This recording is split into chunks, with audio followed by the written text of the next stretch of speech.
Salve, salve, pessoal. A questão que eu coloco agora é a seguinte: Thiago, é válido o protesto da CDA? Pessoal, já falei em um vídeo anterior, talvez você já tenha assistido, que o protesto nasceu intimamente vinculado às cambiais, aos títulos de crédito.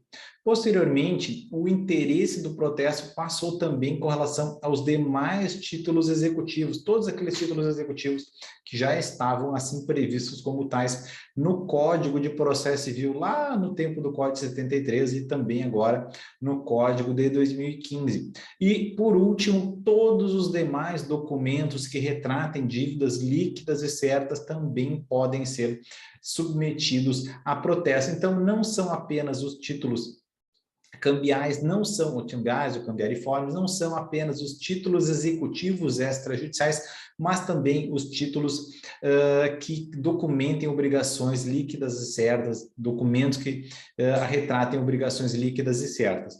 Bom, onde se encontra a CDA nisso? A CDA sempre foi um título executivo, previsto inclusive em lei como tal desde 80 e também no Código de Processo Civil como um título executivo extrajudicial. No entanto, havia uma interpretação muito restritiva, como eu coloquei na aula de falências, por parte do STJ, quanto à possibilidade do credor fazendário se utilizar do procedimento extrajudicial de protesto para fins de recuperar os seus títulos, porque ele já detinha a execução fiscal, que é um meio bastante privilegiado para o mesmo propósito. Bom, o STJ diz, então, você já tem a execução fiscal, não me venha com o protesto. No entanto, em 2012, houve uma alteração normativa na lei de protestos, que foi a Lei 12.767. A Lei 12.767 expressamente previu o protesto da certidão de dívida ativa, incluiu o parágrafo único no artigo 1º parágrafo único do artigo 1º da Lei 9492, que é a lei que rege o protesto notarial. Bom, houve, portanto, uma alteração legislativa e esta alteração legislativa, né, veio quebrar, veio fraturar aquela interpretação restritiva do STJ. E como se comportou, né, a jurisprudência dos tribunais superiores? E é para responder a nossa dúvida, Thiago, é válido o protesto da CDA? Bom, isso chegou aos tribunais, chegou ao Supremo e ao STJ. E lá foram debatidas muitas questões com relação ao abuso desse procedimento, violação, né, do devido processo legal, que é sanção política, enfim, que é restrição à liberdade econômica, liberdade profissional, que, enfim, era um abuso de variadas maneiras por parte da administração pública. De todo modo, todas essas alegações foram afastadas tanto pelo Supremo na ADIM 51, deixa eu recordar o número aqui, 5125, se não me engano,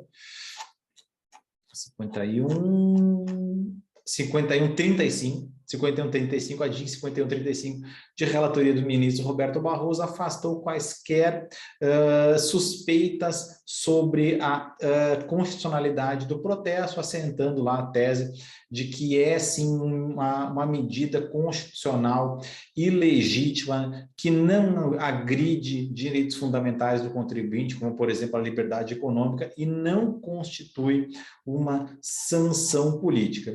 E também o STJ, em um julgado de relatoria do ministro Herman Benjamin, acabou por sepultar quaisquer dessas suspeitas, assentando que a Fazenda Pública possui interesse e pode efetivar o protesto da CDA, já que é um documento de dívida assim previsto como sujeito a protesto no artigo 1º, parágrafo único da Lei de Protestos, inserido pela Lei 12.767 lá de 2012. Portanto, infelizmente, você não vai conseguir alegar a ilegalidade ou a inconstitucionalidade do protesto da CDA diante de tão fortes manifestações do Supremo e do STJ. Portanto, a defesa vai ter que descer, não com alegações assim genéricas, mas descer justamente na regularidade do próprio título ou do próprio crédito retratado naquele título sujeito a protesto, no caso,